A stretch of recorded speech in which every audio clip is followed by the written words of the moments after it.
Reach out, touch faith.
Reach out and touch faith.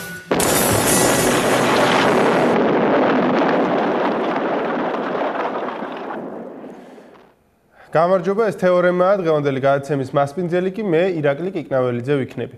გასულ კვირას საქართველოს მთავრობა რიგით მე-7 მინისტრმაც დატოვა, რამაც ირაკლი ღარიბაშვილის გუნდი საპარლამენტო ნდობის ხელახალი გამოცხადების აუცილებლობის წინაშე დააყენა. 30 აპრილს ირაკლი ღარიბაშვილი ამტკიცებდა, რომ ის მხოლოდ გამოთავისუფლებულ ადგილებს შეავსებდა მთავრობაში, თუმცა 30 აპრილის საღამოსვე გავრცელდა ინფორმაცია, რომ თავდაცვის მინისტრის პოსტზე თინა ხიდაშელი ინიშნებოდა. რეალურად თუ ვინ მიიღო ეს გადაწყვეტილება, ბევრ კითხვებს არ იწვევს, რაც არ უნდა მალოს ბიძინა ივანიშვილისთვის, მაინც რთული დასამალია, რომ რეალურად ქვეყანაში სწორედ ის ფლობს ძალაუფლებას. სამთავრობო ცვლილებების უკანასკნელი ეტაპი ხელისუფლებაში კოალიციიდან ირაკლი ალასანიას გუნდის წასვლით დაიწყო. ალასანია კოალიციის დასალური ფრთის ლიდერი იყო და სწორედ მისი პირით ესაუბრებოდა ქართული ოცნება დასალურ სახელმწიფოებს. ფაქტია, რომ მინდია ჯანელიძემ ეს როლი ვერ შეასრულა. მთავრობას კი ნამდვილად სჭირდებოდა და სჭირდება ადამიანი, რომელთანაც დასალურ სახელმწიფოებს საუბარი შეეძლებათ. მოახერხებს თუ არა ამას თინა ხიდაშელი რთული სათქმელია, რადგან ის ალასანიასგან განსხვავებით ნამდვილად არ გამოირჩევა დიპლომატიურობით. სამთავრობო ცვლილებების უკანასკნელი ციკლის დაწყებამდე ეროვნული ვალუტა უკვე თავისუფალი ვარდნის რეჟიმში იყო გადასული, თუმცა ქვეყანაში ყველაზე გავლენიან ადამიანს არც კი უფიქრია ეკონომიკური გუნდის გადახალისება. ბიძინა ივანიშვილი ლარის მნიშვნელოვანი გაუფასურების ყოველი ეტაპის შემდეგ ამტკიცებს, რომ სამთავრობო გუნდის ანიმუშუა. საქართველოს მთავრობა ჯერ უარყოფდა პრობლემის არსებობას, მოგვიანებით კი კრიზისის გარდაუვალობასა და გამოსავლის გზებზე დაიწყო საუბარი. ამ პირობებში შეიცვალა ღარიბაშვილის გუნდში 7 მინისტრი. ქართულ საზოგადოებაში ისეთი ადამიანებიც გამოჩნდნენ, რომელთათვისაც თინა ხიდაშელის ახალი სტატუსი ეკონომიკური სტაბილურობის მომტანია, თუმცა სათუოა რამდენად მოახერხებს თავდაცვის მინისტრი ხიდაშელი საგარეო გამოწვევების რუსეთ-უკრაინის დაპირისპირების განმუხტვას. სწორედ ხიდაშელი საქართველოს თავდაცვის პირველი ქალი მინისტრია, ის ეკა ზღულაძის შემდეგ მეორე ქალია, რომელიც ძალოვან სტრუქტურას უხელმძღვანელებს. რას ემსახურება თინა ხიდაშელის მთავრობაში გადაყვანა და არის თუ არა ეს სამაგიერო რესპუბლიკელების ერთგულებისათვის პარლამენტში. ამ თემებზე ვისაუბრებთ დღეს ჩემს სტუმრებთან ერთად. მოგესალმებით, ჩვენი სტუმრები დღეს იქნება ბატონი გიორგი მშვენიერაძე, საქართველოს დემოკრატიული ინიციატივიდან, ბატონი ბალხას პატარაია, მოძრაობა დაბრუნების თავმჯდომარე, ბატონი ზაზა ბიბილაშვილი, იურისტი და ბატონი გიანოდია, პოლიტოლოგი. მოგესალმებით, ბატონებო.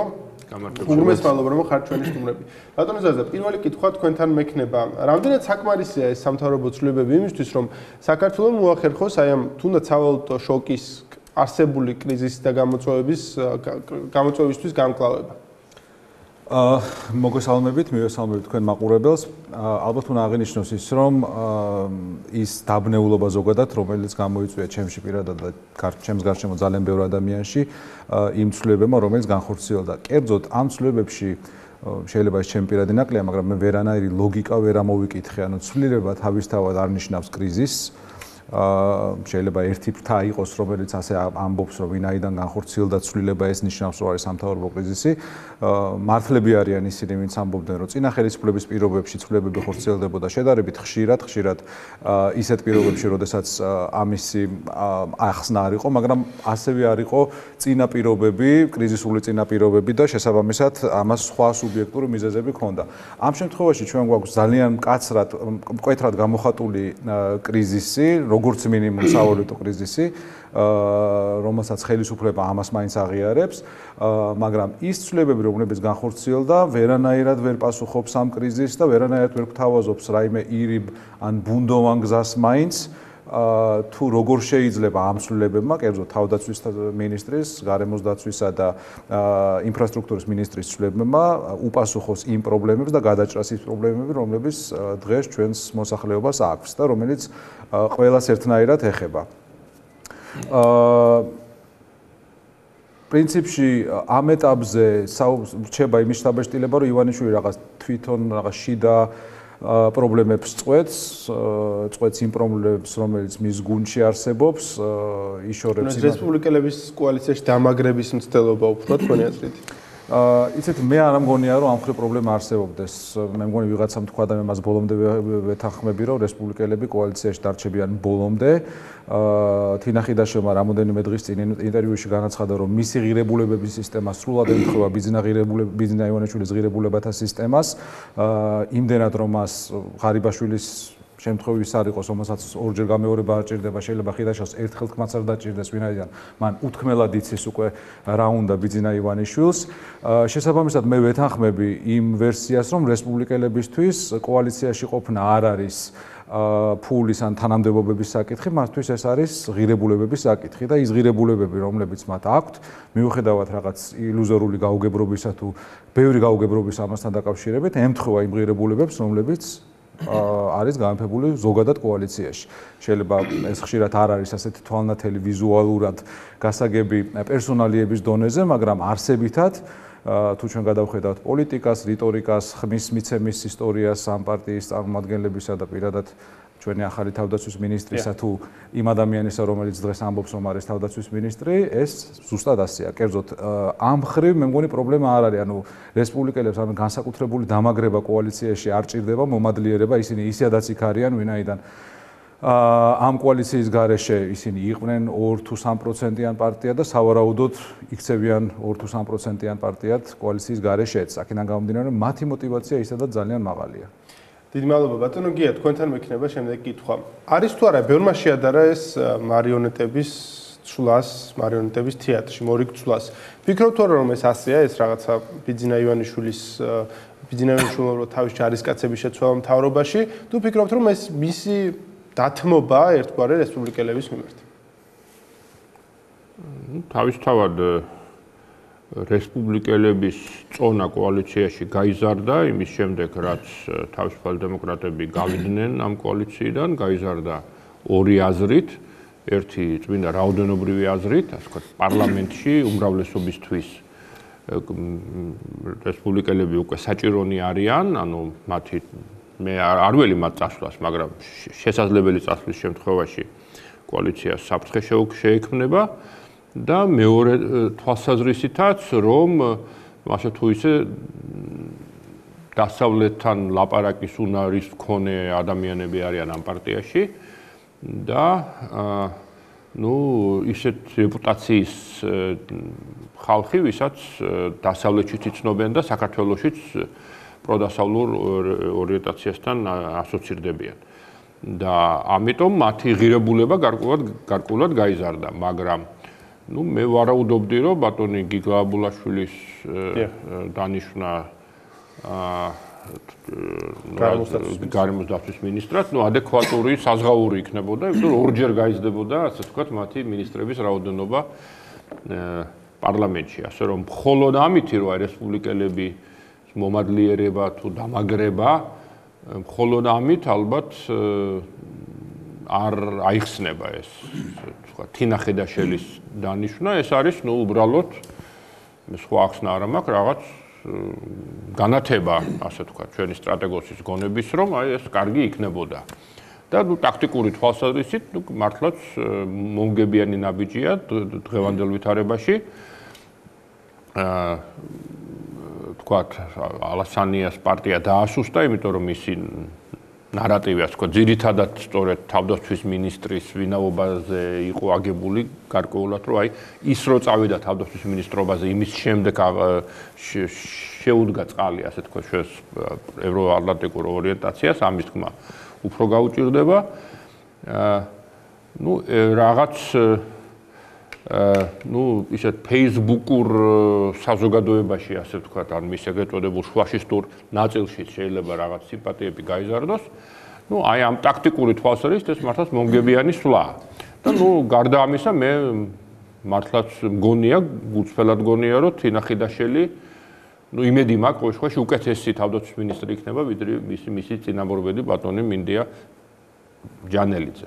მაგრამ სტრატეგიულად ახლა მაინც და მაინც დიდად მნიშვნელოვანი რამ არ მომხდარა პოზიტიური არც რესპუბლიკელებისთვის, არც კოალიციისთვის, იმიტომ რომ თვითონ კოალიციაში ახლა რესპუბლიკელები მაინც და მაინც არ უყვართ სხვა პარტიებს, მე მგონი, ჩემი შთაბეჭდილებაა, რომ განსაკუთრებით თინა ხიდაშელია, ასე ვთქვათ, გარკვეული ანტიპატიის საგანი და რესპუბლიკელების ასე თქმა გაძლიერებამ ნუ უკვე არის იმის ნიშნები, რომ რაღაც უკმაყოფილება გამოიწვიოს, ასე ვთქვათ, ქართული ოცნების მეინსტრიმში თუ შეიძლება ითქვას, ან თვითონ ქართული ოცნების პარტიაში. ასაულ-დასავალის ყდაზე, ამ კვირის ყდაზე შეგვიძლია ვნახოთ, როგორ აკრიტიკებენ ისინი ბიზნესმენიშვილს ამ გადაწყვეტილებისთვის. სპეციალურად ვიყიდე ამ გადაცემის რომ ემზადებოდი, ასე ვთქვათ, ინვესტიცია ჩავდე 2 ლარი და 50 თეთრის ამისთვის, ნამდვილად ასეა. და ხოლო ამორჩევლისთვის თავდაცვის მინისტრის ვინაობა თინა ხიდაშელი რო არის იქ მაინც და მაინც დიდი პლუსი არ არის. თავარი პრობლემა არის ის ეკონომიკური პრობლემები, რაც ქვეყნის წინაშეა და ამ პრობლემებთან, ამ ცვლილებებს საერთოდ ეს ცვლილებები არავითარ შეხებაშიც არ არის, თქვათ, იმ პრობლემებთან, რაც ყველაზე მეტად აწუხებს დღეს მოსახლეობას. ამიტომ ეს არის რაღაც გადათამაშება ერთგვარი, რომლის აზრი ალბათ ესმის მხოლოდ ერთ ადამიანს და მას ხშირად ვახსენებთ დღევანდელ გადაცემაში. როგორც ამბობენ იმ ბრძენ კაცს. ბატონო მალხაზ, და საერთოდ ეს კითხვა ყველასთან მექნება. არის თინა ხიდაშელის ბიოგრაფიაში ერთი კონკრეტული მისი საუბარი, მისი ციტატა, რომელსაც ხშირად მოყავთ ხოლმე ადამიანებს, როცა მას აკრიტიკებენ და მე მინდა რომ ეს ციტატა ახლაც მოვიყვანო, უბრალოდ ორი ციტატა, ორჯერ ისაუბრა მან ამ თემაზე ღიად. პირველი არის ადრინდელი, როცა თინა ხიდაშელი ჯერ კიდევ NGO-ებში მუშაობდა, არასამთავრობო ორგანიზაციებს წარმოადგენდა ხოლმე და როდესაც ის ქართულ-აფხაზურ დიალოგის ერთ-ერთი მონაწილე იყო, მან თქვა ერთ-ერთ აფხაზეთის სეპარატისტული რეჟიმის წარმომადგენელთან საუბრისას, რომ ბათალ არ გულისხმობ, რომ აფხაზეთი საქართველოს ნაწილია, ის ესაუბრებოდა ბათალ კობახიას, რომელიც იყო მაშინდელი რეჟიმის წარმომადგენელი. მეორე შემთხვევა არის სულ ახლანდელი, რამდენიმე წლის წინანდელი, ჩემთან დიალოგში თქვა პირადად თინა ხიდაშელმა ეს, რომ მარიონეტის სახელი მე მოვიხსენიე რაულ ხაჯიმმა მარიონეტად და მან მე მიპასუხა, რომ მარიონეტის სახელი არავის ღირსებას არ სცემს, 5 კაცის ლიდერიც რომ იყოს რაულ ხაჯიბა, იმ 5 კაცის ლიდერია და შესაბამისად არ იმსახურებს ასეთ ტერმინებს. ბატონო მალხაზ, თქვენ როგორ ფიქრობთ, რამდენად სწორია თავისთავად მსგავსი შეფასებები თინა ხიდაშელის მხრიდან და რამდენად სწორია, როდესაც აი ამ შეფასებების მქონე ადამიანი დაიკავებს თავდაცვის მინისტრის პოსტს? ეს პოზიცია არ არის მარტო მხოლოდ ქალბატონი თინა ხიდაშელის. ეს არის მთელი რესპუბლიკური პარტიის პოზიცია. ეს არის ერთგვარი პარტიული დოქტრინა, რომელსაც თინა ხიდაშელიც აჟღერებს, თქვა სხვადასხვა დროს. ნუ ალბათ პატა ზაქარეიშვილი, ხაინდრავა ივლიანე და სხვები. მათ არ მიაჩნიათ, რომ აფხაზეთი არის საქართველო და აფხაზეთი მათთვის როგორც შევარდნაძისთვის იყო საზღაური ძალაუფლებისათვის და ალბათ სარგებლისათვის, სხვა სარგებლისათვის, პოლიტიკაში ყოფნისათვის. ყოველ შემთხვევაში მე მიმაჩნია, რომ ახლა უპრინციპოები ქართულ პოლიტიკაში საერთოდ უპრინციპობა არის, ესე ვთქვათ, ავადმყოფობა ძალიან სერიოზული და ახლა ყველაზე მეტად უპრინციპოები ესენი არ არიან. თქვათ, ყველაზე მეტად, ასე ვთქვათ, ჭერმეტყველები ესენი არ არიან. ან კიდევ ვთქვათ, ყველაზე უკეთესად ინგლისური არ იციან. არის რაღაც, რაც ჩემი აზრით მათ განასხვავებს სხვებისაგან. ჩემი აზრით ეს არის რუსეთი და მოსკოვი. ეს არის ჩემი აზრით ეს არის ყველაზე ხრცოვანი, ესე იგი, კრემლოიდური პარტია საქართველოში და ამის ძალიან ბევრი მაგალითი არსებობს. დღეს, როდესაც საუბრობენ მათ დასავლურობაზე, ეს დასავლურობა მხოლოდ ფასადია. საქართველოს დაშლა, დასავლური ღირებულება ნამდვილად არ არის, როგორც უკრაინის დაშლა არ არის დასავლური ღირებულება, მაგრამ ამ პარტიის ღირებულება ნამდვილად არის. არაფორმალური მმართველობა საქართველოში დასავლური ღირებულება ნამდვილად არ არის, მაგრამ ამ პარტიის ღირებულება თქვენ სწორად ძანეთ, ბატონო ზაზა, ამ პარტიის ღირებულება არის, იმიტომ რომ მიზანი ამართლებს მათთვის საშუალებებს. მათ ისინი აკონტროლებენ დღეს პარლამენტს, ისინი რამდენადაც მე ვიცი, უზენაეს სასამართლოს თავმჯდომარე მათი ყოფილი თანაპარტიელია. პარლამენტში ხო, დიახ, პარლამენტში ესე იგი საკანონმდებლო საქმიანობას ისინი ასე ვთქვათ აკონტროლებენ. შემდეგ აღმასრულებელ ხელისუფლებაში მათ პორტფელი უკვე აქვთ ზაქარიაშვილის რამდენადაც მე ვიცი და კიდე ორ პორტფელს იღებენ, მაგრამ ისინი ამაზე არ გაჩერდებიან. მათი სამიზნე ჩემი აზრით იქნება პრემიერ-მინისტრის პოსტიც. თუმცა აუცილებლად უნდა ამოვხსნათ ბატონ მალხაზის, რომ ჩვენ საუბრობთ ერთი მხრივ თინახიდაშვილის სამ განცხადებებზე, საუბრობთ პაატა ზაქარიაშვილის პოზიციებზე, მაგრამ ისიც უნდა ვთქვათ, რომ იგივე დავით უსუფაშვილი, იგივე თინახიდაშვილი ამ ადამიანებს არასდროს რაღაც ტერიტორიული მთლიანობა ასე ღიად, ყოველთვის აი ამ განცხადების პასუხად ამბობენ, რომ არა, ჩვენ სხვა რამეს გულისხმობთ, ჩვენ უბრალოდ დიალოგის ფორმებზე ვსაუბრობთ, რითიც შეიძლება საქართველოს გაერთიანება მოხდეს. მე არ ვიცი, რამდენი დრო მაქვს, მაგრამ საგანგებო დამონარიდები მე მათი განცხადებებიდან ამოვიღეს, ხოთა შორის ვინც დავასახელე, შემიძლია ძალიან მოკლედ წაგიკითხოთ, სხვადასხვა დროს გაკეთებული, კი ბატონო. ესე იგი, დავით ბერძენიშვილი, მე ვფიქრობ, რომ აფხაზებს აქვთ უფლება ცალკე შექმნას სახელმწიფო. შემდეგ ბერძენიშვილი აქ ყველაზე ძნელი გამსაზღვრელი პრობლემა ეს დემოგრაფიული პრობლემაა და არასტატუსის პრობლემა. აფხაზეთის ომამდელი დემოგრაფიული სიტუაცია იყო ქართული საბჭოთა ექსპანსიის შედეგი. შემდეგ აფხაზებს უფლება აქვთ კონდეთ საკუთარი დამოუკიდებელი სახელმწიფო და მე ვფიქრობ, რომ სწორედ ამ განცხადებით უნდა წავიდეთ მათთან დიალოგზე.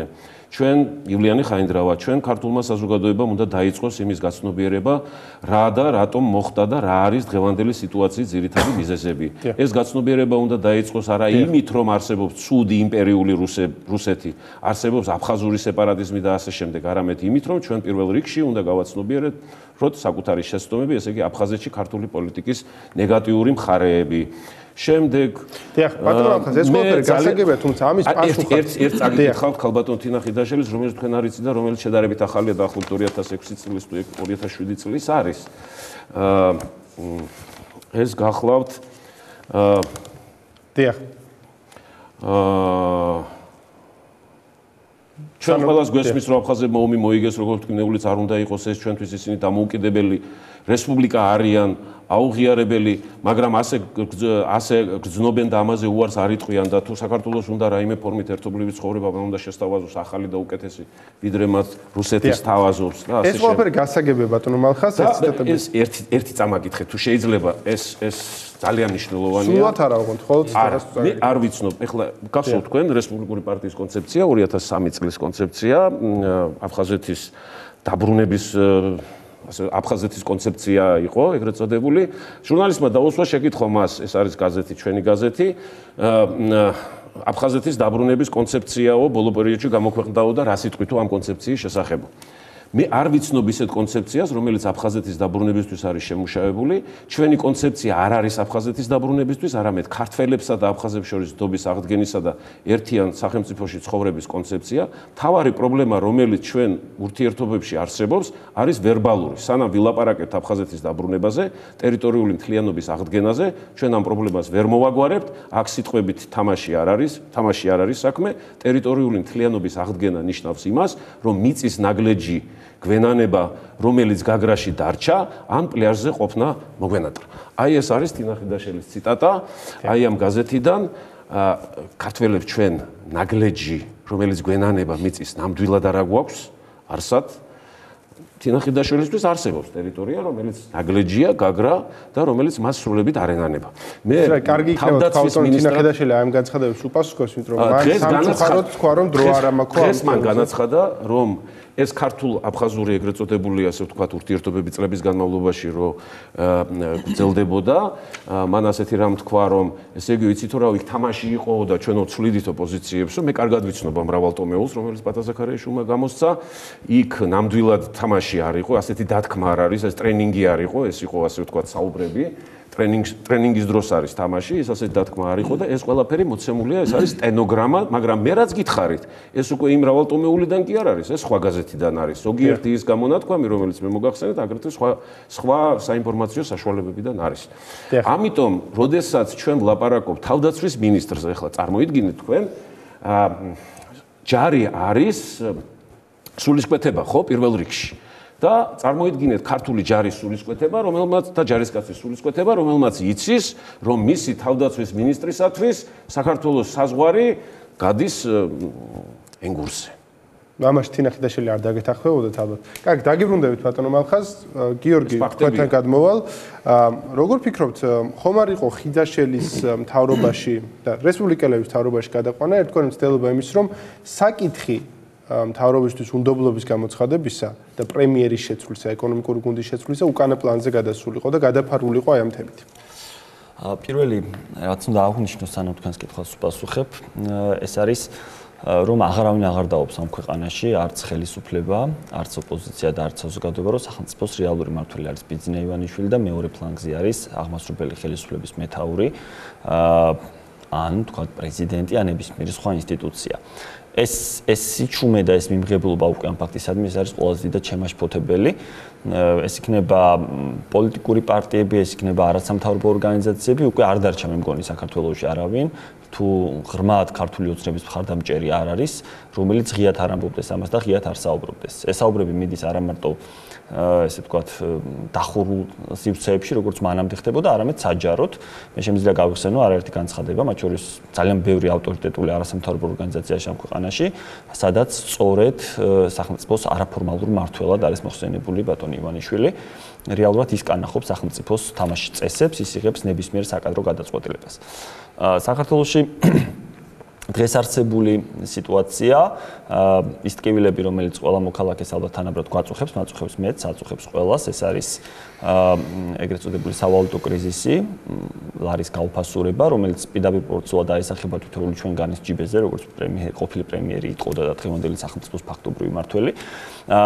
და ბუნებრივია ამ ტიპის ცვლილებები, რომლებიც განხორციელდა მთავრობაში და ამან გამოიყო შედეგი ფაქტია, რომ ჩვენი მთავარი სადისკუსიო თემა რამოდენიმე დღის და ეს დღეები კიდე გაგრძელდება დარწმუნებული ვარ, იქნება სწორედ ის, რომ განახდა მთავრობის შემადგენლობა, ვისაუბრებთ იგივე თემებზე, რომლებიც არანაკლებ საინტერესოა, რაზეც ახლა გქონდა საუბარი, მათ შორის აღნიშნული პოლიტიკოსების განცხადებები, აღნიშნული პოლიტიკოსების წარსული ცხოვრება, ასევე ვისაუბრებთ იმაზე, თუ რა შეიძლება მოუტანონ მას ქართულ თავდაცვას, ეს იქნება ქალბატონი ხიდაშელი, თუ იქნება ნებისმიერი სხვა მინისტრი, რომელიც დაანიშნა, ეს იქნება აგულაშვილი, თუ იქნება ნებისმიერი სხვა. მაგრამ სინამდვილეში მე ვფიქრობ, ეს ყველაფერი იმისკენ იყო მიმართული, რომ დისკუსია აბსოლუტურად სხვა ფორმატში გადასულიყო, სხვა რამეზე გვესაუბრა და მთავარი გამოწვევები, რაც სახელმწიფოს დღეს უდგას, ეს იქნება დემოკრატიულობის ხარისხის შეფასების კუთხით თუ იმჯერებს სწორედ ის, რომ სახელმწიფოს მართვა ხორციელდება, როგორც აღნიშნე, არაუფლებამოსილი პირის მიერ, პასუხისმგებლობის არ მქონე სუბიექტის მიერ და ამაზე დიდი პრობლემა დემოკრატიას უახლოეს საქართველოს უახლოეს ისტორიაში ვფიქრობ არ ქონია. და მეორეს მხრივ ეკონომიკური პრობლემები, რომლებიც სახელმწიფოში არის, რომელიც ამ მთავრობის ამ შემადგენლობის ცვლილებების შედეგად პასუხგამოცემელი დარჩა. ფაქტობრივად ჩვენ გვყავს აღმასრულებელ ხელისუფლებაში მინისტრები, რომლებიც 2013 წლის დასაწყისში გვეუბნებოდნენ, რომ ეკონომიკა დღეიდან იწევს დას, დღეიდან ყველაფერი იქნება უკეთესად, გათავისუფლდება ბაზარი. ვიდეოდა რომ ეს 13 წელი იქნებოდა ის წელი, რომელსაც ჯიბეზე იგრძნობდა საქართველოს პოლიტიკა. კეო თქვიო დაადასტურა გუშინ როცა უარყო და მე დაადასტურა თქვიო, მაგრამ პასუხი არ გაცა, ეს ჯიბეზე გრძნობა რაში გამოიხატებოდა. მე მგონი ეს პასუხი ყველა მიგძენი ჩვენ ჯიბეზე რაშიც გამოიხატებოდა, მაგრამ თავარი იცით რა არის რომ პასუხი არ გაგვცემ, ამ პასუხი გაგვცემ, რომ ამ პასუხის გაგება იყო ძალიან ძნელი. ხო, იცით მე არ მაქვს ესეთი მიხვედრილობის უნარი, რომ ყველაფერი ამოვიცნო და ამიტომ მე ესე აღვქვი, რომ არ გაგვცა. ვინც გავუგო, ალბათ მათ შედარებით მეტი გამოცდილება აქვს. ის თulis რო გაგცა. კი, ის ასე თulis ნამდვილად. ხო. ეხლა რაც შეეხება თავარი საკითხი რაც არის, ეს არის რომ მინისტრები, რომლებიც პასუხისმგებელი იყო და არიან ეკონომიკურ პოლიტიკაზე სახელმწიფოში, არიან ისე მთავრობის შემადგენლობაში. მე არა ვარ ეხლა პოლიტიკოსი და არ ვარ მომხრე, როგორც ეხლა გამოვიდე და ვილაპარაკო, როგორც არასამთავრობო ორგანიზაციის წარმომადგენელმა, რომ ეს მინისტრები გინდა თუ არა დღეს უნდა შეიცვალონ, მათ დაანგრიეს ეკონომიკა, არა. მაგრამ სამწუხაროდ ის რომ ეკონომიკურ პოლიტიკაში ხედვაც არ შეცვლილა. ეს არის ჩემთვის ყველაზე მტკივნეული. თუ არ მოხდა შეცდომების აღიარება და გაცნობიერება, ისე ბუნებრივია წინსვლა შეუძლებელია, ხო? აი მაგალითად ამ რამოდენიმე დღის წინ უსმენდი იუსტიციის მინისტრს, რომელსაც იგივე კითხვა დაუსვეს და მიანიშნეს ხომ არ იყო ეს ყველაფერი, მათ შორის მისი პასუხისმგებლობის ნაწილით. რა თქმა უნდა, მთავრობა კოლეგიური ორგანოა და ყველა მინისტრი აგებს პასუხს მთავრობის არასწორ პოლიტიკაზე, მათ შორის ეკონომიკურ პოლიტიკაზეც აგებს იუსტიციის მინისტრი პასუხს, მაგრამ აქ საუბარია სწორედ იმ რეგულაციებზე, რომელიც კანონმდებლობაში გააჩნია. იქნება სავიზო რეგულაციები, ეს არის თქვათ პარლამენტის მიერ არაერთხელ მიღებული კანონი სასოფლო-სამეურნეო დანიშნულების მიწის განკარგვის შეზღუდვასთან დაკავშირებით.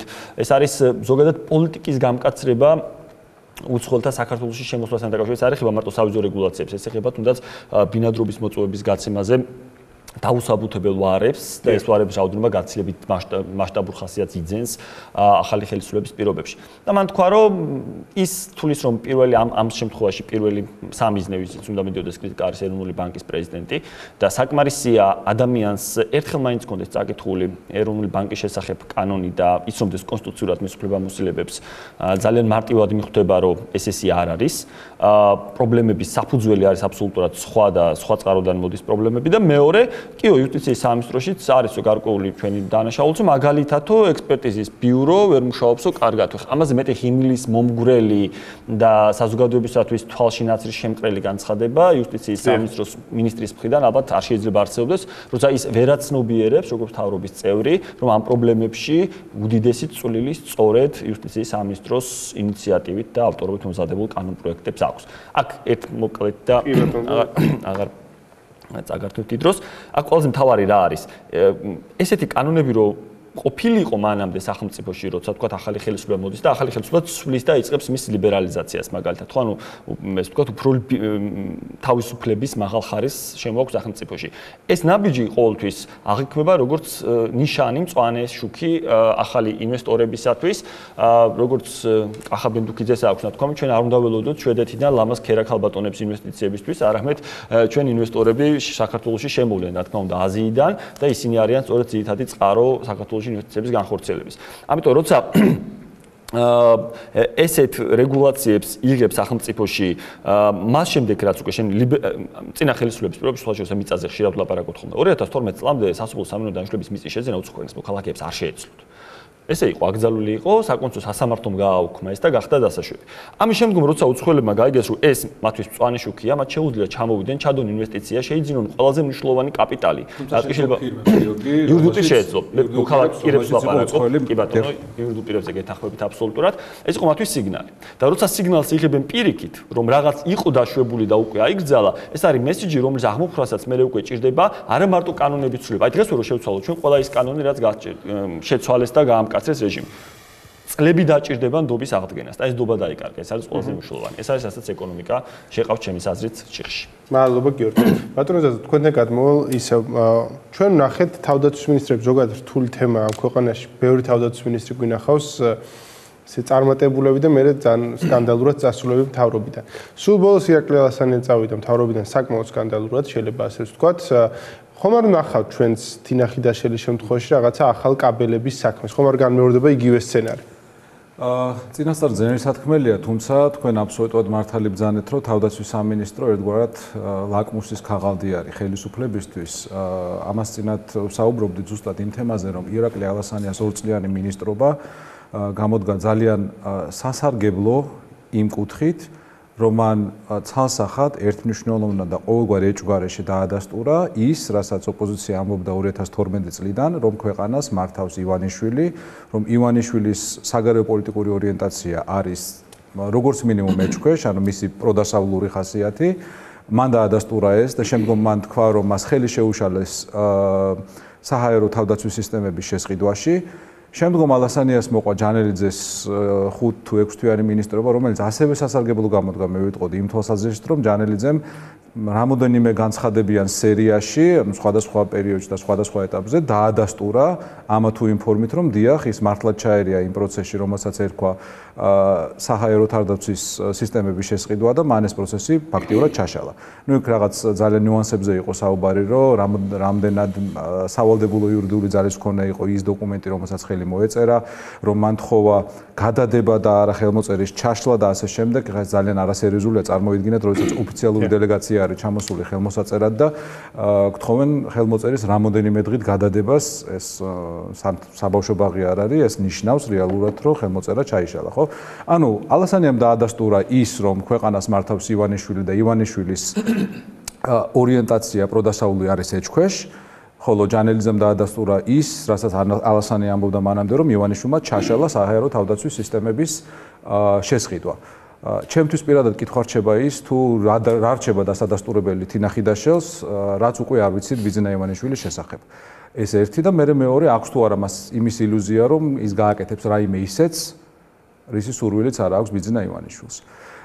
ეს რაც შეეხება კონკრეტულად მინისტრებს. წეგან ჩვენ საუბრობთ და გამოვიხმაურებით ჩემ წინა გამოსვლელებს იმაზე, რომ თინა ხიდაშვილ შეიძლება მაგალითად არ ეგონოს რომ ფსოუზე რომ ენგურზე გადის საზღვარი და მან გითხრას რომ კი ბატონო გადის საზღვარი ფსოუზე, მაგრამ ჩვენ აფხაზებს ხვანაირად უნდა ველაპარაკოთ. ანუ ეს სინამდვილეში ეს არის რესპუბლიკელების პოზიცია და არა ის რომ ჩვენ არ ვაღიარებთ საქართველოს ტერიტორიულ მთლიანობას, მაგრამ ამობენ რომ ჩვენ რიტორიკა უნდა შევცვალოთ.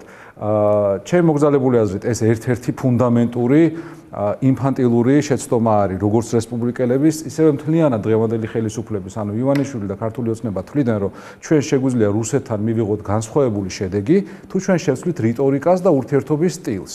ანუ ამ ადამიანებს გონიათ, რომ ჩვენ თუ სხვანაირი სიტყვებით ვიტყვით რაღაცას, მაშინ რუსეთისთვის ჩვენი დამოუკიდებლობა, ჩვენი თავისუფლება, ჩვენი პროევროპული და პროდასავლური მიმართება და მისწრაფება გახდება მისაღები.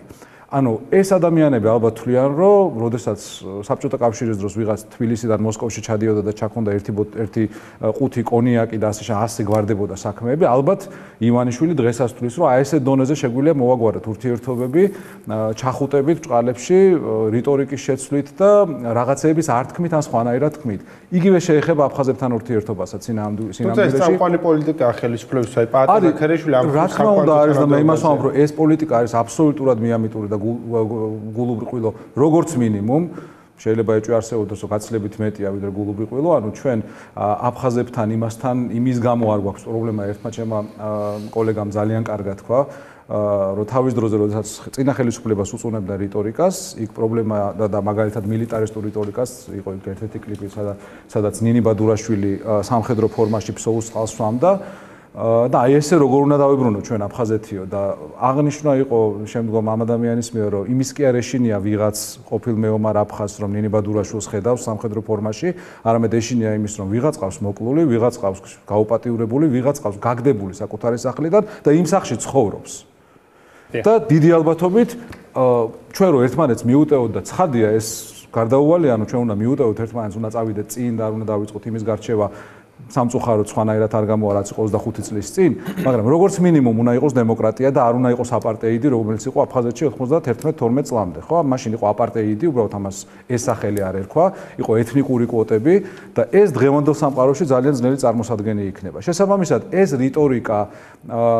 რიტორიკის ცვლილება, რომ ჩვენ აფხაზებთან მივიდეთ იმ მოტივით, რომ ჩვენ ვცნობთ თქვენს უფლებას ისაუბროთ დამოუკიდებლობაზე და ხონდეს ილუზია, რომ აქედან გამომდინარე მივიღებთ გარკვეულ განსხვავებულ შედეგს, არის როგორც მინიმუმ ინფანტილური. და ბატონ გიასთან დაასრულეთ და ვერდა გადავალ ბატონ გიას თუ რამის თქვა გინდათ. დანეთ მე. კაი, ბატონ გია, თქვენ რას ფიქრობთ რესპუბლიკური პარტიის შეხედულებებთან დაკავშირებით აფხაზეთის კონფლიქტის მოგვარების მიმართულებით? უკვე გაძლიერდა ეს ფლანგი მთავრობაში, როგორც თქვით, თინა ხიდაშვილი, პაატა ზაქარიაშვილი. ეს ორივე ადამიანი შემჩნეულია უცნაურ დამოკიდებულებაში ამ დიალოგთან დაკავშირებით. თქვენ რას ფიქრობთ? ნუ მე ვთვლი რომ ბატონმა ზადამრავს თქვა არსებითად ვიზიარებ ამ აზრს რომ ასეთი იმედი რომ აი რაღაც სხვანაირად დალაპარაკებით რაღაც შეიცვლება არის ნუ ძალიან მიამიტი. ანუ ნუ პაატა ზაქარიაშვილია მაინც ამ მიმართულების ოფიციალურად ხელმძღვანელიც და მთელი მისი რიტორიკა კრიტიკული წინა ხელისუფლების დროს და ნუ დღეს უკვე ასე ვთქვათ პროგრამული, თუ შეიძლება ასე ითქვას, პოზიტიურად პროგრამული არის ის, რომ აი ჭირდება დიალოგი აფხაზებთან, რაც ნუ მისთვის როგორც არასამთავრობო სექტორის წარმომადგენლისთვის სანამ იქ იყო შეიძლება ლოიკურია, რომ ნუ ახლა პოლიტიკური გადაწყვეტის შანსები არ არსებობს და უახლოეს მოვალში შეიძლება არ გამოჩნდეს და ერთადერთი რაც დაგვრჩენია, ნუ იყოს ადამიანებს შორის დიალოგი და რაღაც სოციალური კაპიტალი დავაგროვოთ, რომ ვიღაცას იცნობდეს და ვიღაცასთან მიესვლებოდეს. ეს შეიძლება აზრიანია, მაგრამ როდესაც სახელმწიფო პოლიტიკაზე ამაზე აგებული, რომ აი უნდა გქონდეს დიალოგი, მაგრამ რისთვის დიალოგი, რას აღწევ ამ დიალოგით, ხო? ეს საერთოდ ესეთი კითხვის დასმაც კი თითქოს რაღაცნაირად უხერხულია, იმიტომ რომ აი უბრალოდ აი გქონდეს დიალოგი და შევხვდეთ, მაგრამ სასაცილო არის ის და ერთგვარი ირონია, ასე ვთქვათ, პირადად პაატა ზაქარიშვილის მდგომარეობის არის ის, რომ სანამ ის იყო უბრალოდ პაატა, ასე ვთქვათ, NGO-შნიკი პაატა, ის იყო ერთ-ერთი ყველაზე მისაღები ქართველი აფხაზებისთვის და მართლაც იქ ყველას იცნობს და კარგი ურთიერთობები აქვს. მაგრამ როდესაც ეს გახდა მინისტრი პაატა ზაქარიშვილი, აფხაზებს მასთან შეხვედრა აღარ უნდოდა პრაქტიკულად და ის იმ ხალხსაც ვეღარ ხვდებოდა, ვისაც მანამდე ხვდებოდა. ანუ აფხაზებისთვის გასაგებია ეს განსხვავება, ხო, რომ უბრალოდ საუბრობ, ასე ვთქვათ, ნდობის აღდგენის თუ განვითარების მიზნით, რაც ხდება ხოლმე არასამთავრობო ორგანიზაციის შეხვედრებზე და მეორე, როდესაც არის ოფიციალური საუბარი, სადაც ორივე მხარეს აქვს თავისი მიზანი. კონკრეტული მიზანი, რომლის მიღწევაც უნდა. და ამ პრაქტიკულად ეს არის ის კონცეფცია, რომელიც არის პაატა ზაქარიშვილის თუ რაკი პაატა ზაქარიშვილი ამ მიმართულებით, ასე ვთქვათ, რესპუბლიკური პარტიის თავარი წარმომადგენელი რესპუბლიკური პარტიის, რომ თვითმიზანია, რომ გქონდეს აფხაზებთან საუბარი. რაც ჩემი აზრით პრობლემა თავისთავად არ არის. შეგვიძლია ვისაუბროთ, მაგრამ ეს ვერ იქნება მიზანი, ხო? ჩვენ უნდა გქონდეს რაღაც პოლიტიკური მიზანი. შეიძლება ეს მიზანი იყოს ის, რომ ამ წუთში, ვერ ვუხერხებთ ვერაფერს ამ პრობლემას და ამიტომ მოხილვად მომავალში რაღაც კონკრეტულ მიზნებს არ ვისახავთ. შეიძლება ესეც გარკვეული სტრატეგიაა, ხო? მაგრამ ყოველთვის თავის მოტყუება იმით, რომ აი თუ ბევრს დაველაპარაკებით და რაღაც კარგ ურთიერთობებს დავამყარებთ პიროვნულად, ამით პრობლემა მოგვარდება და ჩვენს პოლიტიკურ მიზნებს მივახცევთ, არის სრული გაუგებრობა და გულუბრყვილობა და სწორედ აქედან მოდის ეს მათ შორის ეს გამონათქვამებიც, რომ ასეთ რამეს თქვათ სადღაცო იყო ეს შეხვედრები სოჩიაში თუ ლონდონში თუ სტამბოლში, ასეთ რამეს რო ეტყვი აფხაზს, რაც ბატონმა ახალმა დაგვიკითხა, იმას ეს სიამოვნებოდა, ხო? აფხაზს და უფრო გაგიღიმებდა და უფრო გულითადი საუბარი იქნებოდა, მაგრამ რა მერე აქედან რა შედეგი იქნებოდა, ხო? შედეგზე ორიენტირებული ასეთი ეს საუბრები არც იყო შედეგზე ორიენტირებული პრაქტიკულად, ეს იყო პროცესზე ორიენტირებული, რომ აი კონტაქტი გქონდეს, მაგრამ პოლიტიკოსი არ შეიძლება არ იყოს შედეგზე ორიენტირებული. და ამიტომ ეს სრულიად არაადეკვატურია პოლიტიკოსისთვის ასეთი პოზიციის ქონა. მადლობა ბატონო მალხას.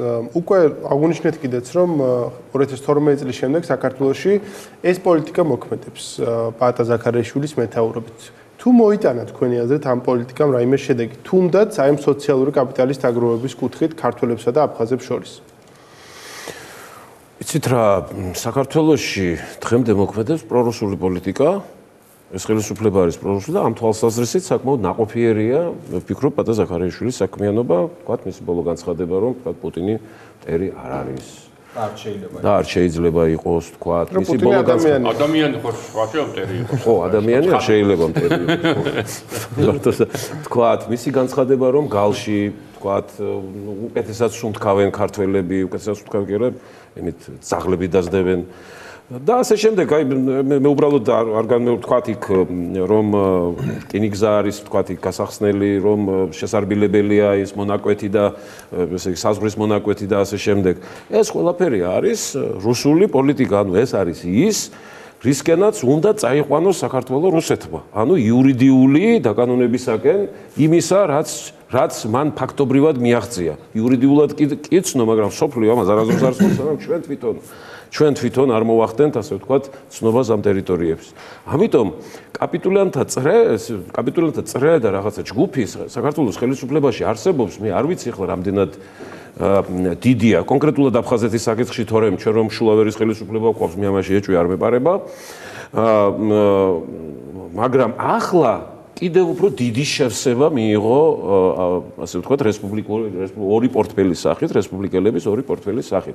მე უწინ თქვი, რომ რესპუბლიკელებს ის მუდმივად 2%-იანი თუ 0%-იანი, ფაქტიურად 0%-იანი მხარდაჭერა ჰქონდათ მათ საზოგადოებაში, მაგრამ მათ როგორ გითხრათ, მათ ყველაზე უკეთესად შეძლეს რუსეთის სამსახურის შენიღბვა. რუსეთის სამსახურის შენიყვა ყველაზე უკეთესად შეძლეს და ამიტომ ისინი დიდი ხანია ტივტივებენ. ეხლა რაც შეეხება ხომ ცხადია რომ ბიძინა ივანიშვილი ხელისუფლებაში არ მოსულა, იმიტომ რომ მას გვერდით ყავდა თოფაძე, იმიტომ რომ ტყემალაძე ყავდა, ის ვიღაცა მოჭიდავეები ყავდა, თქვათ იქ ის ნიშნიანიძე ყავდა, რომელსაც გემი შემოყავს ქუთაისში ლაინერი და თქვათ ვიღაცა კიდევ დეპუტატი, რომელიც თუმცა ბატონო მალხას უნდა სოფარეთელებს ეძებს, ხო? ბატონო მალხას რაც შეეხება უნდა ვთქვათ, მას დასავლური ფასადი ჭირდებოდა ქართული საზოგადოებისათვის. თქვენ დებთ ღიად ბრალს რუსეთს ან რესპუბლიკელებს რუსეთის აგენტობაში, თუმცა ისინი თქვა თავარ დასაყრდენად და მეგობარ პარტიად მიიჩნევენ ალასანეს პარტიას, მიღებული ადამიანები არიან დასავლეთში და ხშირად წარმოადგენენ დასავლურ ფლანგს. ეხლა გითხარით ისინი კარგად ნიღბავენ, იცით რა არის? არის ერთი ხმამაღლა საუბრობენ ისინი ნატოზე და ევროკავშირის წლებში. მე რა ახლა რომ საუბრობენ რა, ივანიშვილი არ საუბრობს? ხმამაღლა? დიახ, ხმამაღლა საუბრობს, დიახ, რატო არ საუბრობს? საკმაოდ ხმამაღლა. გუშინას თქვა მან რომ აი ჩვენ ხიდაშელი გვჭირდება იმისათვის რომ ესე იგი გავაძლიეროთ ეს დასავლური ურთიერთობები და დასავლურ არის ეს ერთი კარგი თავის დროზე საკმაოდ ცნობილი ფილმი იყო, გარაჟი იყო, ასეთ რიაზანოვის ფილმი საბჭოთა პერიოდში და იქ ერთი ესე იგი გმირი ამბობს, რომ ამ მანქანისთვის მე სამშობლო გავყიდეო. აი რესპუბლიკელების შემთხვევაში ზუსტად ეს შემთხვევა გვაქვს, რომ ძალაუფლებისათვის აი ამ 2%-იანმა თუ 0%-იანმა პარტიამ სამშობლო დიდი ხანია გაყიდეს და არ ამგონია ისინი შეიცვლებიან.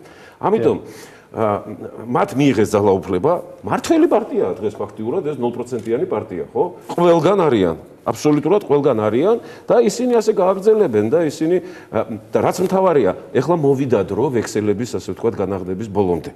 ამიტომ მე ძალიან მეშინია, ერთხელ ბატონმა მიდანათაძემ თქვა, ესენიო თავის ხელმოწერებს აკირავებენ ანტიქართული დოკუმენტები ძალიან კარგად თქვა, ხარტა თქვა, ანტიქართული დოკუმენტების ხელმოსაწერადო.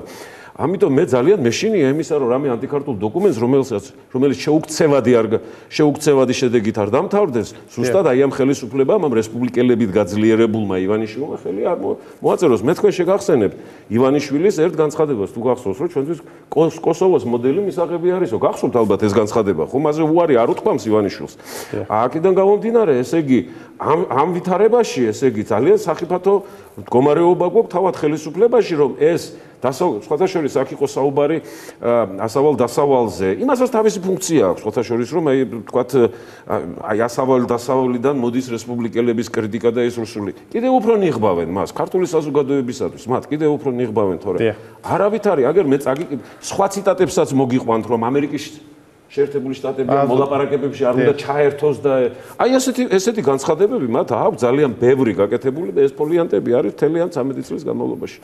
კარგი, გასაგებია ბატონო მალხას, დაგიბრუნდებით. ბატონო გიორგი, თქვენთან გადმოვალ. ბატონო მალხაზმ სახსენე და ყველა მოახსენეთ თითქმის ხომ არ იგრძნო თვითონ ბიძინა ივანიშვილმა დასუსტება დასავლური ფლანგის საქართველოს ხელისუფლებაში და სწორედ ამას ხომ არ ემსახურება მისი მხრიდან თინა ხიდაშელის როგორც საზოგადოებისთვის გამოკვეთილი ეს ვთქვათ დასავლური ლიდერის შეყვანა საქართველოს ხელისუფლებაში. ხო, პირველ რიგში რაც ვიტყვი, იმდენი ვილაპარაკეთ რესპუბლიკურ პარტიაზე, ცოტა უხერხულად ვგრძნობ თავს, იმიტომ ბევრად კომფორტულად ვიქნებოდით, ალბათ მათ წარმომადგენელი პარტიის წარმომადგენელი ყოფილიყო და ამ კითხვებზე ეპასუხა. ალბათ უფრო კარგი იქნებოდა. თინა ხიდაშელი დაგვხვდა, რომ გამინისტრების შემდეგაც ღია იქნება პრესისთვის და მოდით დავალოთ ამას. რაღაც ამიტომ ვეცდები რომ ცოტა ისე ვიყო, რომ არის განსხვავებული მოსაზრებები ბუნებრივია ბევრ თემაზე, მათ შორის მათ ხედვაშიც ბუნებრივია და აქედან გამომდინარე რაღაც პარტიასთან მიმართებაში ავთვლი რომ მე პირადადაც მაქვს შესაძლებელია ბევრი შეკითხვა, უბრალოდ ეხლა აღარ დავსვამ ამ კითხვებს, იმიტომ რომ ყველა მიმდენი ლაპარაკა როცა დაუხერხული იქნება მე მგონი. ხა რაც შეეხება დასავლური ფრთის გაძლიერებას, მოდი ესე შევხედოთ ამ ყველაფერს ბიძინა ივანიშვილს რა უნდა ხოლმე, რაცა უნდა ჩვენ ის მიგვაჩნდეს დაბალი განათლების მქონე ადამიანად, რომელსაც არ აქვს სათანადო ცოდნა ბევრ სფეროში, მათ შორის სახელმწიფოს გაგება არ ესმის ზოგადად რა არის სახელმწიფო, ის უყურებს როგორც პატარა ცეხს ამ ყველაფერს და მარტივი მოქმედებები თითქოს და ამ ცეხს მართავს, ესეთი შეხედულებები აქვს. მას ესმის დემოკრატია თავისებურად, აქვს დემოკრატიის თავისი გაგება, რომელიც თვითონვე ალბათ აღფრთოვანდება ხოლმე, როცა დაინახავს რაღაცას, რომ გააკეთებს ქვეყანაში და გონია, რომ ეს არის დემოკრატია და ამ ტკბობას როცა იღებს ამ ყველაფრით, მერე იყურება გარეთ, რა რეაქცია ექნება და რეაქციები რო არის მისი რეაქციის საწინააღმდეგო უკვირს მერე და ამიტომ თვლის რომ ჩვენ რასაც ვლაპარაკობთ, ეს ყველაფერი არის მხოლოდ და მხოლოდ მიმართული პიარისკენ, რომ მას პირადად ვებრძოლოთ. ეხლა რაც შეეხება დასავლეთის გაძლიერება სურდა თუ არა, ძნელი საქმეა მას რა სურს ზოგადად. აი ჩვენ ამ კითხვაზეც არ გვაქვს პასუხი. ხა მე პირადად მართლა ვერ გავიგე რა უნდა. ფულის კეთება რო უნდა გავარკვიეთ ყველამ, რომ აქვს გარკვეული ეკონომიკური ინტერესები და ძალიან კარგი იქნებოდა ეს ინტერესები ქონოდა წინა ხელისუფლების დროს, რაც რომ მეტ ფულს ჩაადებს საქართველოს და ბიზნესს გააკეთებს, ამაში პრობლემას ვერ ხედავ. უბრალოდ პოლიტიკაშია და ეგ არის ცუდი ახლა. ხა რაც შეეხება დასავლეთის გაძლიერებას, ხო, ყოველთვის აბალანსებს ის, ხა როგორ საკუთარ კოალიციას იმ დაგვარად, რომ საზოგადოებაში თუ კი წავალ ლაპარაკი რომ ესენი არიან პროდასავლურები, არა ბატონო, აგერ ყავს თოფაძე, რომელიც ლაპარაკობს რომ ნატოს აშინელებაა და თავის საკუთარ ამომრჩეველთან, კოალიციის იმ ამომრჩეველთან, რომელიც არაპროდასავლურად არის განწყობილი, შეიძლება მათი ნაწილი პრორუსულია და ნაწილი გაურკვეველია რა უნდა. აბალანსებს და მეორე როცა საუბარია რომ და თუნდაც სხვა საერთაშორისო ორგანიზაციებს, სხვა ქვეყნის წარმომადგენლებს ელაპარაკებენ, რომ ეს ხელისუფლება არ არის პროდასავლური, მათ მარტივი კითხვა უჩნდებათ, რომ ერთ-ერთი ყველაზე პროდასავლური პარტია საქართველოში, რესპუბლიკური პარტია, ამდენხანს იყო პარლამენტის თავმჯდომარის პოსტი ეკავათ, კომიტეტების თავმჯდომარეები იყვნენ პარლამენტში და ამავდროულად აგერ უკვე თავდაცვის მინისტრიც ასევე არის პროდასავლური გუნდის წევრი. აქედან გამომდინარე ეს მე ვფიქრობ არის წოდის ფოთლის ეფექტი, რაზეც ხშირად ვლაპარაკობთ ხოლმე თითოეული ჩვენგანი, რომ რესპუბლიკური პარტია სწორედ არის რაღაც არ დასანახ საფარებული ქართულ პოლიტიკაში, იმისათვის რომ ეს პროდასავლურობის იმიჯი შეინარჩუნოს კოალიცია ქართულმა ოცნებამ. სინამდვილეში მისი ელექტორატის დიდი ნაწილი, ქართული ოცნების დიდი ნაწილის, ქართული ოცნების ელექტორატის დიდი ნაწილი სამწუხაროდ ან არაპროდასავლურია, ან ესე ვთქვათ, პრორუსული. ძალიან დიდი მადლობა გიორგი. ბატონო გია, თქვენთან მექნება კითხვა. თქვენ ტაბულაში 2012 წელს ახალი გამარჯვებული იყო ქართული ოცნების კოალიცია, გამოქვეყნეთ ასეთი სტატია ლეგვის ფოთლები ერქვა მახსოვს და აქ გიორგიმაც ახსენა ეს. ეს სტატია შეეხებოდა ირაკლი ალასანიას გუნდსა და რესპუბლიკელებს სწორედ. თუ რა ფუნქცია შეასრულებდნენ ისინი ბიზინა ივანიშვილისთვის და თქვენ ადარებდით მათ ზურა ჟვანიას და მიხეილ სააკაშვილს თავის დროზე, როდესაც ისინი იყვნენ ედუარდ ჩავარდნაძესთან ერთად. დღეს რა დასკვნა შეგიძლიათ გააკეთოთ? შეასრულეს თუ არა მათ ის როლი, თუნდაც მინიმალურად, რასაც თავის დროზე ჟვანია სააკაშვილის ტანდემი ასრულებდა ჩავარდნაძის მთავრობაში. ნუ ჟვანია სააკაშვილის თუ რახან ვახსენეთ, ეს ალბათ განსხვავება მაინც არის, რომ მათ რაღაც რეალური, ასე ვთქვათ, ცვლილებების საშუალება ჰქონდათ, იმიტომ რომ პრაქტიკულად მათ შეძლეს რომ პარლამენტისთვის მაინც თავისი დღის წესრიგი მოეხვიათ თავზე, რასაც ვერ ვიტყვით თუნდაც უსუფაშვილზე, მიუხედავად იმისა, რომ ის თავმჯდომარეა პარლამენტის, რომ ის რაღაც მართავს პარლამენტს. ანუ მაინც სხვადასხვა შემთხვევებია. ნუ სწორედ ამას ვამბობდი, როდესაც თქვი რომ ალასანიას პარტიის წასვლით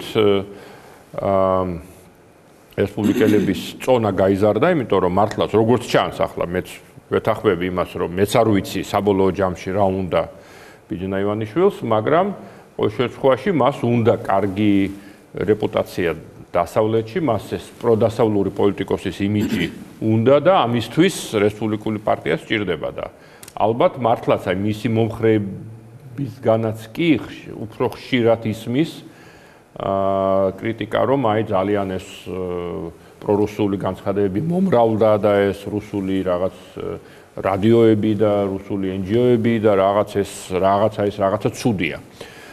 და როგორც ჩანს, მართლაც ეს ჩათვალა რომ აი ეს ბალანსის საჭიროა და რაღაც ეს თინახიდაშელის დანიშვნით, ნუ მართლაც გარკვეულ წრეებში შექმნის წარმატებით ამ შტაბეშტილებას, რომ ნუ ეს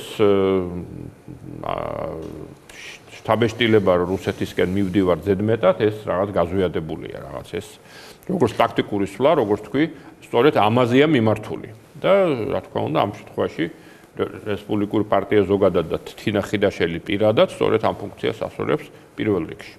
მადლობა ბატონო გია, ბატონო ზაზა, თქვენ როგორ ფიქრობთ, მოახერხებს კი თინახიდაშელი ამ ფუნქციის შესრულებას?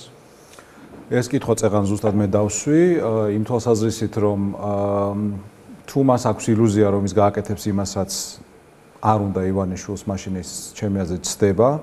თუ მას ეს ილუზია არ აქვს და მე მგონი არ აქვს ეს ილუზია და შეგნებულად მიდის ამ ნაბიჯზე და მაშინ ის შეგნებულად არის თანახმა იმ როლზე რომელიც გიორგიმ და ბატონო მე ამ ძანეს მე გულისხმობ რომ კომუნიკატორის როლი დასავლეთთან მისი თვისებებიდან გამომდინარე რაც თქვა ირაკლი ალასანი ასრულებდა რაღაც დროის განმავლობაში და წამოვიდოდა კოალიციაში რა თქმა უნდა ეგ ნუ გამოურიცხავთ სუფთა ადამიანურ ფაქტორებს მე იშვიათად მინახავს დანიშნულით გამოწვეული ისეთი ადამიანური სიხარული რომელიც შევნიშნეთ ჩვენ ყველამ არაერთგზის ქაბატონი ხინაშელის სახეზე და ქცევაზე და ასე ვთქვათ ყველაფერზე მას შემდეგ რაც ის დაინიშნა ამ თანამდებობაზე შესაბამისად ეს პირადი ამბიციების მომენტიც მით უმეტეს ქართველები ვართ ხო ყველანი და ეს ჩვენთვის ისტორიული სცენია არ არის უცხო ანუ შეიძლება სუფთა ამ თვალსაზრისით სუბიექტური თვალსაზრისით თინა ხიდაშელი მზად იყოს გააკეთოს ის რაც ბიზნეს აიმანიშვილს უნდა მით უმეტეს რომ მისი ციტატა რომ ვიხმაროთ გამოვიყენოთ როდესაც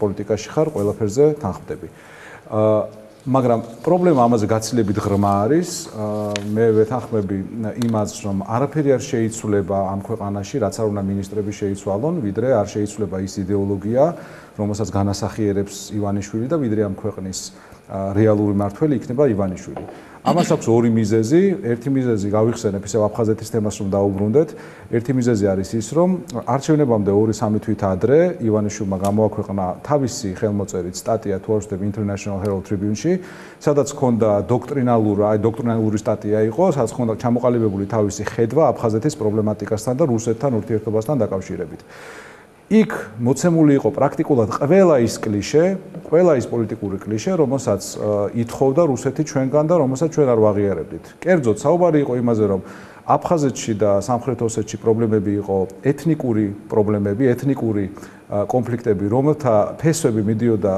საუკუნეებით უკან, ანუ რუსეთი ზუსტად ამას ამბობს, დასავლეთს ეუბნება რომ რეალურად ესენი აბორიგენები არიან, რომელიც ჩემს ეგრეთ წოდებულ უკანა ეზოში ცხოვრობენ და ამათ მე დავაშოშმინებ. აი ეს კლიშე იყო იქ წარმოდგენილი. მეორე კლიშე იყო რომ ჩვენ არ გვჭირდება შუამავლები იმისთვის რომ ველაპარაკოთ რუსეთს, მაშინ როდესაც ჩვენ სასიცოცხლოდ გვჭირდება შუამავლები. იქ იყო კლიშე კიდევ ერთი გამეორებული რუსული საგარეო პოლიტიკური კლიშე რომ საქართველოს თავი უნდა დაანებოს იარაღის ჟღარუნს, ანუ რეალურად ამის ქვეტექსტები და ინსინუაცია არის ის რომ იარაღის ჟღარუნი იყო იმ პრობლემების სათავე რომელიც ჩვენ მქონდა რუსეთთან და არა რაიმე სხვა ფუნდამენტური პრობლემა როგორც არის ჩვენი თავისუფლება და იყო კიდევ საბოლოოდ ესეთი სამარცხვინო აბზაცი სადაც ეწერა რომ არსებობენ დასავლეთში ადამიანები რომლებიც დაინტერესებული არიან საქართველოს და რუსეთის გადამტერებით ну იქ ასე თქვა ირიბი მინიშნება იყო მაკეინზე და აგრესიულად განწყობილ ამერიკელ სენატორებზე და ხელისუფლების წევრებზე. ანუ ეს არის ის ხედვა, რომელიც ივანიშვილს აქვს აფხაზეთთან და რუსეთთან მიმართებაში. ეს ხედვა არ შეცვლილა არც ერთ საჯარო გამოსვლაში იქნება თუ არც ერთ კონკრეტულ პოლიტიკურ ნაბიჯში, რომელიც ამ ხელისუფლებამ გამოთქვა, მას უკან არ დაუხევია, რომ ეს ასეა. და ეხლა რაც შეეხება ეკონომიკურ პოლიტიკას, ჩვენ საუბრობდით იმაზე, რომ ძალიან კომიკურია, როდესაც ლარი ამ მდგომარეობაშია, მოსახლეობა ყოველდღიურად ღარიბდება და ეს არ არის სარიელი სიტყვები. ჩვენ ვცვლით იმ სამ მინისტრს, რომელსაც ვცვლით, ხო, ძალიან ძნელი დასაჭერია აქ ლოგიკა, თუ არა ის, რომ მართლა ყურადღება გადაიტანოს სხვა რაღაცაზე, რაც ამ კონკრეტულ სიტუაციაში არ არის მნიშვნელოვანი.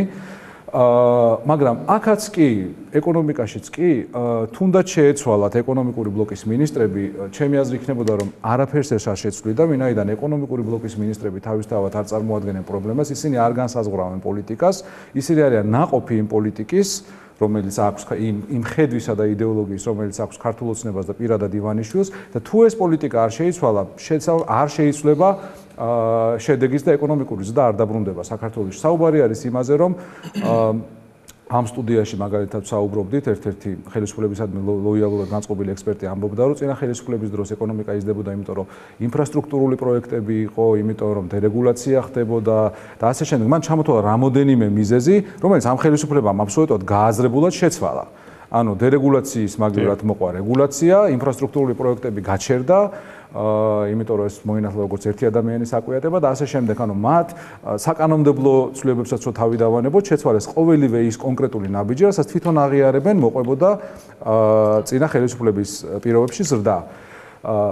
ჩემი აზრით გამოხდება არც თუ ისე დიდი დრო და ისტორია მასხრა დაიგდებს იმ ფუნდამენტს, რომელზეც იდგა ქართული ოცნების იდეოლოგია. ანუ ყველაფერი აი ეს ნარატივის პრობლემა დადგება და იქნება სასაცილო, რომ ოდესღაც საქართველოში ადამიანებს ჯეროდათ, რომ ფასები განისაზღვრებოდა მონოპოლიებით, კარტელური გარიგებებით, მართლაც ჯეროდათ, რომ ვიღაცას მიქონდა ლარი მეზინის ფასიდან, მართლაც ჯეროდათ, რომ შეიძლება ჩვენთან დენი ელექტროენერგია ღირდეს 5-6 თეთრი და არა 17 და აი ეს ყველაფერი, ხო? თქვენ მაგალითად ხა თქვენ გიორგი ახსენეთ წეღან იუსტიციის სამინისტრო, რომელიც მართლაც ერთ-ერთი გამორჩეული მავნებლური სამინისტრო არის ჩვენს ხელისუფლებაში იმ უკიდურესად მავნებლური რეგულაციებით, რომელიც იშვება ერთი და ალბათ 2-3 ადამიანის თავში.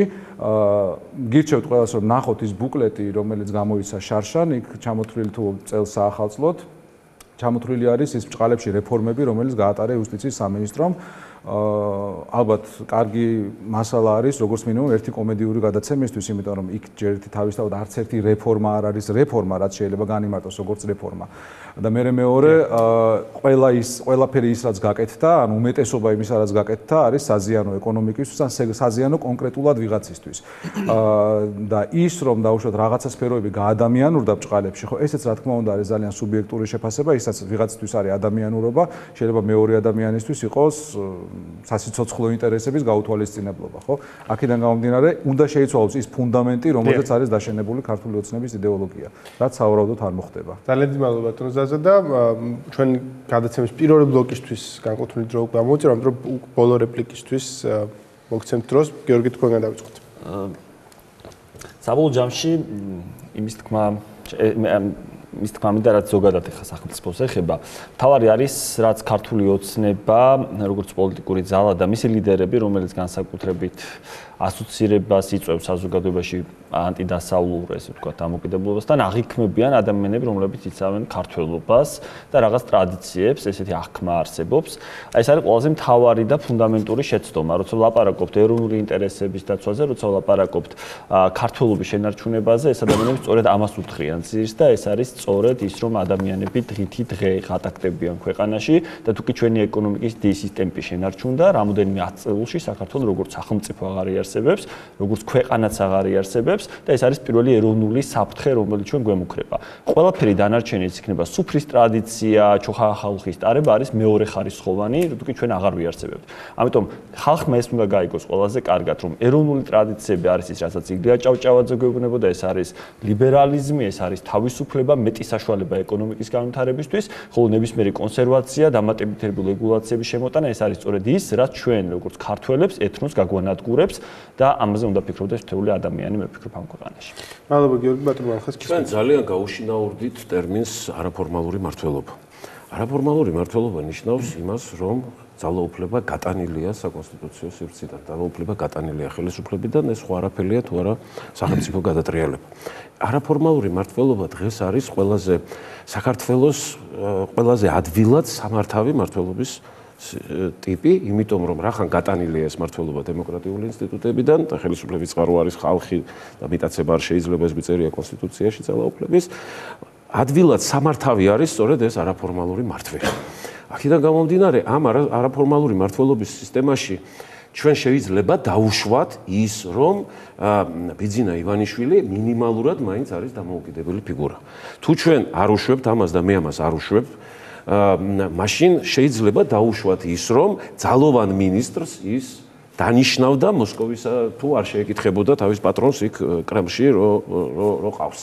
ამისი დაშვებაც ჩემი აზრით არ შეიძლება. მე ის პროცესი, რაზედაც გითხარით, ქვეყნისათვის ძალიან საშიში, სახიფათო პროცესი, ქვეყნის სახელმწიფოებრიობის მოსპობის პროცესი, რომლის ძალიან ბევრი წინაპირობები არსებობს ამ ხელისუფლების მოღვაწეობით, კიდევ უფრო გაძლიერდება და სხვათა შორის არა მარტო იმიტომ ეჩქარებათ, რომ ეს პიროვნული ხასიათიდან არის გამომდინარე. ხვალ მაგალითად ქობულეთში შედგება შეხვედრა, სადაც მონაწილეობას მიიღებენ ზაქარეიშვილი, მე ეს დღეს ნიუზში გამოაქვეყნა, ზაქარეიშვილი, ჩვენი ესე იგი ვოლსკი, შემდეგ არეშიძე და ვინმე სილაევი მოსკოვიდან ჩამოსული, ეს გახლავთ საერთაშორისო ურთიერთობის საბჭოს წევრი, რომელიც შექმნილია SILE-ები გახლავთ, ესეთი ვითომ არასამთავრობო ორგანიზაცია და სინამდვილეში რუსეთის პრეზიდენტის შექმნილია ეს ორგანიზაცია, ლავროვი მისი გამგეობის წევრია და კიდევ ბევრი სხვა ვინმე რუსეთის ხელისუფლებიდან და ის სპეციალურად შექმნილი არის ელიტების გადაბირებისათვის, ანუ ბილი ძალის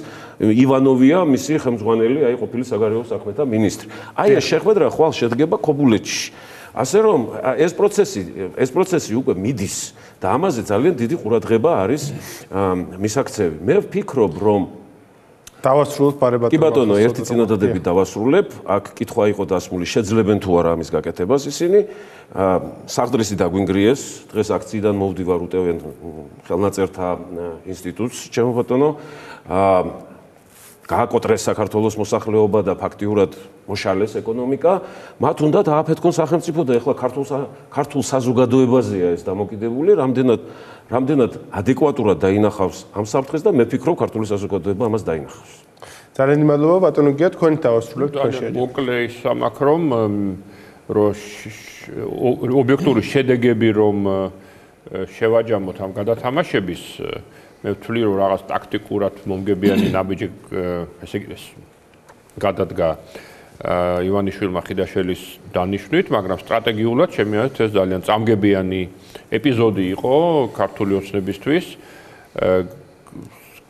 ერთი გამოჩნდა ალბათ განსაკუთრებით კაფიოთ რომ თქვათ არ ვიცი ხაჯიმბა მარიონეტია თუ არა, მაგრამ პრემიერ-მინისტრი საერთოდ არაფერი არ არის, ასე ვთქვათ, სრულიად ცარიელი ადგილია და მიუხედავად ამისა არის პრემიერ-მინისტრი, რომ რეალურად მართავს ქვეყანას ივანიშვილი და რომ ეს ასე ვთქვათ ხდება არას იგნორირება რეალური პრობლემებისა. ფაქტობრივად მთავრობამ შექმნა იმის ილუზია, მოლოდინი, რომ შეიცვლებოდა კაბინეტი და ყოველშვაში რაღაც ახალი დასაწყისი იქნებოდა, შეიძლება ეს არაეფექტური გამომდგარიყო, მე სხვა საკითხია და მეც არ მქონდა ამის იმედი, მაგრამ ყოველშვაში ბევრს შეექმნა ამის შთაბეჭდილება და ახლა რაღაც საერთოდ არაფერი არ მოხდა, ანუ პრაქტიკულად ხელისუფლება, რომელიც ერთის მხრივ არაფორმალურია და ასე ვთქვათ, ესეც არ მოსწონს ხალხს ცხადია, მაგრამ ხელისუფლება არის არაადეკვატური, იმიტომ რომ საერთოდ ვერ ხედავს სად არის პრობლემა, როდესაც ასეთი ეკონომიკური პრობლემებია და ცვლი სპორტის მინისტრს და რაღაც გარემოს დაცვის მინისტრს და თუნდაც მე თავდაცვის მინისტრს, ხო? და იმ თავდაცვის მინისტრ რატო ცვლი, საერთოდ არც ხსნი, არც ამბობ იმან რა დააშავა, ხო, წინა მინისტრმა, ხო, აქებდი აქამდე უცებ არც ავათ არ გამختარა, არც სოლი არ მონატრებია. ხო, რაღაც მიზეზი, ანუ გაუგებ, ნუ არა, იქ როგორ არა, ხაბარელი და ისინი არ მეტიკებდნენ. ხო, არ მეც არ ვიცი რას ერჩოდნენ, მაგრამ ხო ერჩოდნენ. ნუ რა მნიშვნელობა აქვს. ხო, და ამიტომ რაღაც არასერიოზულობის განცდა შეიქმნა ჩემი აზრით იმ ადამიანებში, რომლებიც შეიძლება მაინც და მაინც პოლიტიკურები არ არიან და არ არიან ვიღაცის გამოკვეთილად მომხრეები, მაგრამ ეს არის რაღაც არასერიოზული და არაადეკვატური ხელისუფლება, რომელიც ვერ გაიგებ რას აკეთებს. აი ასეთი შტაბეჭდილება შეიქმნა ზოგადად გაძლიერდა უпростоრად აი ამ გადათამაშებით. ძალიან მადლობა ბატონო გია, უღრმესი მადლობა თვითონ თქვენს დღეს სტუმრობისთვის. თეორემა კი უკვე რეკლამის შემდეგ სხვა თემით დაგიბრუნდებათ, დარჩით ჩვენთან. Reach out and touch faith.